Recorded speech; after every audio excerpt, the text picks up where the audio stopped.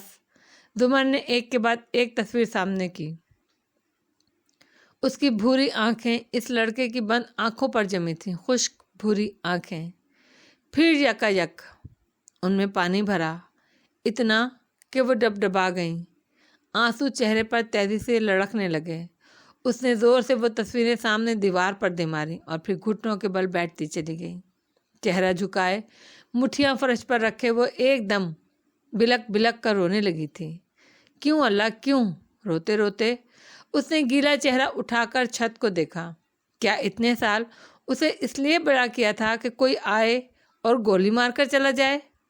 کیا ہم اپنے بچوں کو اس لیے بڑا کرتے ہیں کہ آپ کی دنیا میں کوئی قانون نہیں، کوئی انصاف نہیں؟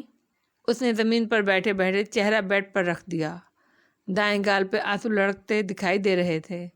میں نے اسے کہا تھا میں اس کا خیال رکھوں گی، کئی سال پہلے جب ہم کالام میں تھے۔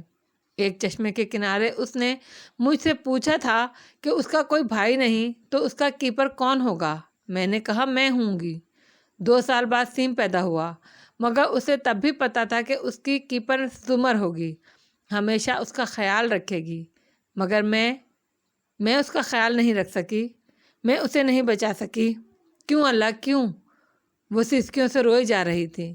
میں اب پہلے کی طرح آپ سے بات نہیں کرتی، میں ویسے دعا نہیں مانگتی کیونکہ مجھے لگتا تھا میرے پاس کھونے کو کچھ نہیں بچا، مگر ایسا نہیں تھا، میرے پاس سعدی تھا۔ ماتھا بیڈ سے ٹکائے وہ پھوٹ پھوٹ کر روتی کہہ رہی تھی، کیسے کسی نے اس کو گولی مار دی؟ کیسے اس کو اتنی تکلیف دی اللہ؟ کوئی جانور کو بھی ایسے نہیں مارتا، وہ تو پھر انسان تھا۔ وہ بولتی جا رہی تھی، روتی جا رہی تھی۔ میں نے 4 سال اس سے تعلق نہیں رکھا، میں نے 4 سال ضائع کر دیے۔ میں کہاں سے وہ واپس لاؤں وقت؟ پلیز میرے ساتھ یہ مت کریں۔ سر بیڈ کنارے سے لگائے وہ بچوں کی طرح روئی جا رہی تھی۔ کتنے لمحے بیتے، سورج کتنا تیز ہوا معلوم نہیں۔ وہ اسی طرح بے خبر سی روتی گئیں، یہاں تک کہ دروازہ دھیرے سے کھٹکا، پھر کھلا۔ چوکھٹ میں کھڑے فارس نے اندر دیکھا تو ساری پولیس فوٹوگرافز بکھری نظر آئیں۔ وہ زمین پر بیٹھی بیڈ کے کنارے پر سر رکھے رو رہی تھی۔ نیچے رکھے اس کا موبائل مسلسل زوں زوں کر رہا تھا۔ زمر، وہ دھیرے دھیرے قدم اٹھاتا قریب آیا، آنکھوں میں تکلیف سے زمر کو دیکھا۔ مجھے اکیلا چھوڑ دو۔ اس نے چہرہ اٹھایا، نہ آنسو پوچھے، بس آپ جناب کا تکلف بھی آج ختم کیا۔ نہیں چھوڑ سکتا، وہ بہت ہلکا سا بولا تھا، پھر جھک کر اس کا موبائل اٹھایا۔ بصیرت صاحب کا فون ہے، مجھے تنہا چھوڑ دو فارس۔ وہ چہرہ اٹھا کر اسے متنفر نگاہوں سے دیکھتی ایک دم چلائی، جب بھی تم ہماری زندگیوں میں آتے ہو کچھ نہ کچھ غلط ہو جاتا ہے، ہر چیز ہمیشہ تمہاری وجہ سے ہوتی ہے۔ وہ چپ چاپ کھڑا دکھ سے اسے دیکھے گیا۔ مجھے نہیں پتا اس سے کس نے مارا، لیکن اگر اس کا کوئی دشمن بنا ہے تو صرف تمہاری وجہ سے۔ تم نے ایک پڑھنے والے بچے کو جیل، کچہری اور عدالتوں کے چکر میں دھکیل دیا۔ تم نے اس کو پتہ نہیں کتنوں کا دشمن بنا دیا۔ مجھے تمہاری شکل سے بھی نفرت ہے۔ ملامت سے اسے دیکھتے وہ اونچا اونچا کہتی، پھر سے رونے لگی۔ فارس خاموشی سے اس کے ساتھ اکڑو بیٹھا، گھٹنوں کے گرد بازو پھیلائے، پھر گردن گھما کر اسے یاسیر سے دیکھا۔ مجھے پتا ہے اس کے دشمن میری وجہ سے بنے ہیں۔ میں نے اسے کہا تھا میرے لیے غلط چیزوں میں انوالو مت ہونا، مگر وہ ہوا۔ میں جیل میں تھا، اسے نہیں روک سکتا تھا۔ وہ بدقت بول رہا تھا، اس کے انداز میں شدید تکلیف تھی۔ تم ہی ایک دفعہ ہماری زندگی سے چلے کیوں نہیں جاتے؟ تمہاری وجہ سے ہم اور کتنا نقصان اٹھائیں گے۔ خدا کی قسم میرا دل چاہتا ہے تمہیں جان سے مار دوں۔ دکھ پر اب غصہ غالب آنے لگا تھا۔ وہ اس سے 3 فٹ کے فاصلے پر اکڑوں بیٹھا تھا۔ ان الفاظ پہ بھی چہرے پہ کوئی غصہ، کوئی تلخی نہیں ابھری، بس تھکان سے اسے دیکھے گیا۔ آپ جو کرنا چاہتی ہیں میرے ساتھ کر لیں، میں آپ کو نہیں روکوں گا، بے فکر رہو۔ زمر نے تلخی سے سر جھٹکا۔ میں تمہارے ساتھ کچھ نہیں کروں گی، مجھے تم سے شادی بھی نہیں کرنی چاہیے تھی، مگر خیر۔ اس نے ہتھیلی سے آنکھیں رگڑی۔ میں نے اس سے وعدہ کیا تھا کہ میں تمہیں نقصان نہیں پہنچاؤں گی، اور میں اپنے وعدے پورے کیا کرتی ہوں۔ ساتھ ہی ملامتی نظروں سے اسے دیکھا۔ تم یہ مت سمجھنا کہ تم بچ جاؤ گے۔ ایک دفعہ میں سعدی کو ڈھونڈ لوں، پھر میں تم سے بھی حساب لوں گی، اس ایک ایک زخم کا جو تم نے میرے خاندان کو دیا ہے۔ آپ کو مجھ پر غصہ ہے اور آپ تکلیف میں ہیں، میں بھی ہوں، مگر یہ پہلی دفعہ نہیں ہے جب مجھے یہ کہا گیا ہے کہ ہسپتال جاؤ کیونکہ تمہارے خاندان کا کوئی فرد گولیوں سے بھون دیا گیا ہے۔ وہ اس کو دیکھتے ہوئے تکلیف اور دقت سے بولا تو گلے میں گولا سا اٹکنے لگا، مگر اس نے نگل لیا۔ لیکن میں آپ کی طرح رو نہیں سکتا، میں رونا نہیں چاہتا۔ میں اس ایک ایک شخص کو جس نے میرا خاندان تباہ کیا ہے ڈھونڈ کر اس کی چمڑی ادھیڑنا چاہتا ہوں۔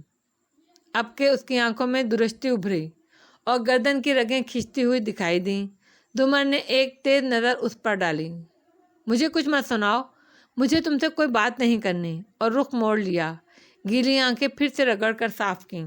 مگر میں چاہتا ہوں آپ میری بات سنیں، سعدی سے برابر کا رشتہ ہے ہمارا۔ ٹھیک ہے آپ کا کچھ زیادہ ہوگا، مگر اس وقت ہمیں آپس میں لڑنے کے بجائے ایک ساتھ مل کر اس کو ڈھونڈنا ہوگا۔ اتنی توانائی مجھ پر خرچ مت کرو، میں اسے ڈھونڈ لوں گی، اور میں ہر اس شخص کو ڈھونڈوں گی جو اس میں انوالوڈ تھا، اور پھر دنیا دیکھے گی کہ میں اس کے ساتھ کیا کرتی ہوں۔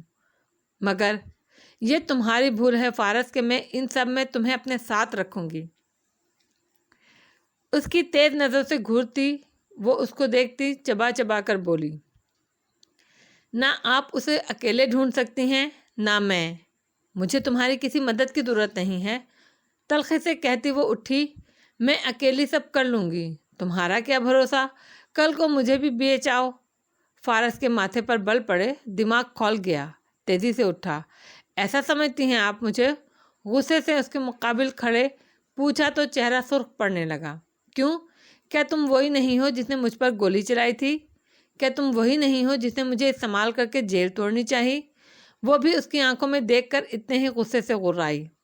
فارس کے لب بھیج گئے، چند لمحے ضبط سے گہرے گہرے سانس لیتا رہا۔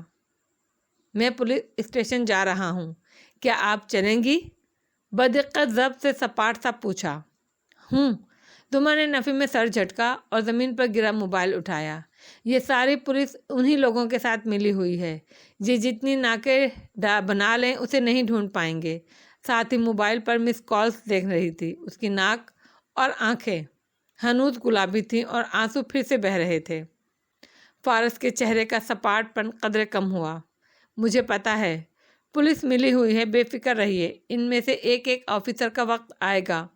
اور جانے کے لیے مڑا، تبھی زمر نے فون کان سے لگایا۔ جی بصیرت صاحب۔ وہ چوکھٹ میں ٹھہر گیا، مڑا نہیں۔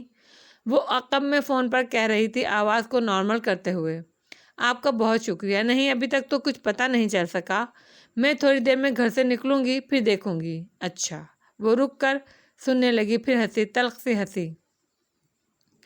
فارس نے گردن چونک کر مڑ کر دیکھا۔ مجھے اسی قسم کے آرڈر کی توقع تھی، مگر یہ کافی جلدی آ گیا۔ نہیں، مجھے اب اس سے فرق نہیں پڑتا، آپ کا شکریہ۔ موبائل رکھ کر اس کی نگاہیں اٹھی تو فارس اسی طرف دیکھ رہا تھا۔ کیا ہوا؟ مجھے ایڈوکیٹ جنرل نے بغیر وجہ بتائے معطل کر دیا ہے، اب میں پروسیکیوٹر نہیں رہی۔ اتنی ہی تلخی سے بولی۔ کیا؟ فارس کو حیرت کا شدید جھٹکا لگا، مگر اس طرح کی معطلی غیر قانونی؟ اچھا ہی ہوا۔ دمر نے زکام زدہ ناک سکیڑتے شانے اچکائے اور الماری کی طرف بڑھ گئی۔ یہ وہ پہلی غلطی ہے جو ہمارے دشمنوں نے کی ہے، اس سے انہوں نے مجھے یہ بتا دیا ہے کہ وہ بارسوخ لوگ ہیں، یہ ان کی پہلی چال تھی۔ بساط بچھا دی گئی ہے اور کھیل شروع ہو گیا ہے، اب دیکھیں گے ان کا مقابلہ کس سے ہے۔ تلخی سے وہ بڑبڑاتی الماری میں ہینگر الٹ پلٹ کرنے لگی۔ فارس کا ذہن ایک لفظ پر اٹک گیا، ہمارے دشمن۔ کیا اس کو خود بھی احساس نہیں اس نے میرے یا سعدی کے بجائے ہمارے کہا؟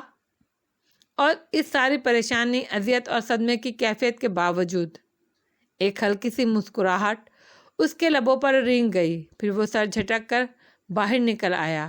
ابھی اسے بہت کچھ کرنا تھا۔ گھروں پہ نام تھے، ناموں کے ساتھ عہدے تھے۔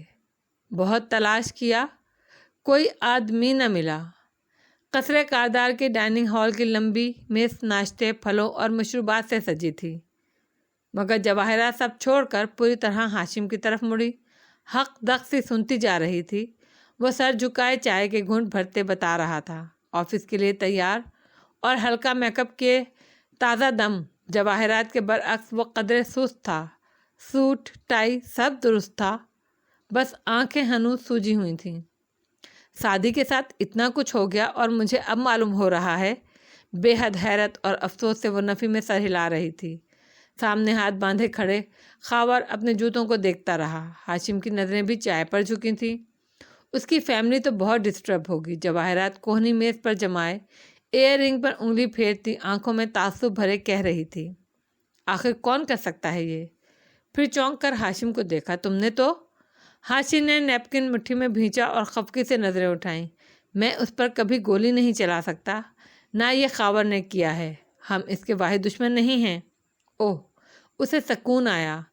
پھر گلاس اٹھا کر جوس کے 2 گھونٹ بھرے۔ خاور اور ہاشم نے ایک خاموش نظر کا تبادلہ کیا، مگر یکایک جواہرات کا سانس اٹکا، چہرے پر پریشانی آئی۔ وہ کل ہمارے پاس آیا تھا، کوئی ہم پر شک؟ کسی کو نہیں پتا کہ وہ کل ہمارے پاس آیا تھا۔ ہم آفس کے کل کے CCTV ریکارڈ کو کلیئر کر دیں گے۔ زیادہ تر لوگوں نے اسے دیکھا بھی نہیں۔ اگر پتہ چل بھی جاتا ہے تو کیا ہوا؟ کوئی ہم پر شک نہیں کر سکتا۔ جواہرات نے اس بات میں سر ہلایا۔ ہسپتال سے اگر وہ غائب ہوا ہے تو بظاہر ہے اتنا زخمی حالت میں، انہیں ابھی تک زندہ بھی ہے یا نہیں پتہ نہیں۔ پھر یکایک ایک خیال کے تحت چونکی۔ ہاشم، سعدی کا یہ حادثہ، میرا مطلب ہے اس کے جانے کے بعد اب کوئی نہیں جانتا جو وہ جانتا تھا کہ ہم نے کیا ہے۔ ہاشم نے ملامتی نظروں سے اسے دیکھا۔ کیا آپ کو اس حادثے کا ذرا بھی افسوس نہیں؟ اوہو، آف کورس ہے، میں تو ایسے ہی کہہ رہی تھی۔ وہ فوراً معذرتی انداز میں کہتی ناشتے کی طرف متوجہ ہوئی۔ آفس جانے سے پہلے ان کے گھر چلیں گے؟ یہ تو ابھی اس کا دماغ الٹا تھا، ورنہ وہ بہت پیارا لڑکا تھا، میرا بہت اچھا دوست۔ ایسے ہی غارت گر والی کہانی یاد آئی جو ایک شام اسے ابتر ذہنی حالت میں سنائی تھی۔ چلو، اس کہانی کا دوسرا گواہ بھی ختم ہوا۔ اور پہیلی میری کو بھجوا دیا تم نے؟ سرسری سا پوچھا۔ جی، اسے ملک بدر کرا دیا ہے آج۔ اور جواہرات کا دل مزید ہلکا ہو گیا۔ شکر۔ اوکے، اس کا دل اچاٹ ہو چکا تھا، بیزاری سے کہہ کر اٹھ کھڑا ہوا۔ شیرو پھر ناشتے پر نہیں آیا؟ وہ ذرا فکر مندی سے بولی۔ وہ رات دبئی چلا گیا۔ آپ جب تک پارٹی سے آئیں میں سو چکا تھا، بتا نہیں سکا۔ اس نے سیل فون اٹھاتے سرسری سی اطلاع دی۔ جواہرات نے شدید حیرانی سے چہرہ اٹھایا، مگر کیوں؟ دوستوں کے ساتھ پروگرام تھا۔ پریشان مت ہوں، اسے کچھ دن ریلیکس کرنے دیں۔ اور ہاں، یہ شادی والی بات اسے نہ بتائیے گا، ابھی ڈسٹرب ہو جائے گا وہ۔ آخر وہ دونوں دوست تھے۔ آخری فقرہ بدقت ادا کیا۔ پھر جواہرات سے نگاہیں ملائے بغیر وہ باہر نکل گیا اور وہ بس سر ہلا کر رہ گئی۔ مجھے پتا ہے وہ کیوں گیا ہے، کیونکہ شہرین نے آج صبح وہاں جانا تھا۔ ناراضگی سے بڑبڑاتے گلاس اٹھایا۔ آپ مسز کاردار سے کیوں چھپا رہے ہیں؟ خاور نے اس کے پیچھے سے آ کر پوچھا تھا۔ معاملہ ٹھنڈا ہونے دو، پھر بتا دوں گا۔ ابھی کوئی لاپرواہی ہم افورڈ نہیں کر سکتے، دبی آواز میں کہتا وہ اس کے ساتھ باہر برآمد تک آیا۔ سیڑھیوں کے سرے پر دونوں رکے۔ ہاشم نے چہرہ گھما کر نیچے پھیلے سبزہ کو دیکھا۔ تم نے اس ممکنہ گواہ کو چیک کیا؟ یہ پریشانی ختم ہونے کو نہیں آ رہی۔ جی، مگر ایسا کوئی گواہ پولیس کے پاس پیش نہیں ہوا، نہ ہی سعدی کے گھر والوں سے کسی نے رابطہ کیا ہے۔ میرا نہیں خیال کہ وہاں کوئی اور بھی تھا، وہ صرف نوز شرما صاحب کی ڈرگ کے باعث محسوسات ہو سکتی ہیں، مگر میں اس امکان کو رد نہیں کر سکتا۔ ہاشم مطمئن نہیں تھا۔ تم معلوم کرنے کی کوشش کرو۔ اور زینے اترنے لگا۔ خاور سر ہلا کر رہ گیا۔ ایک طویل اور اندھیری رات بالآخر ختم ہوئی تھی۔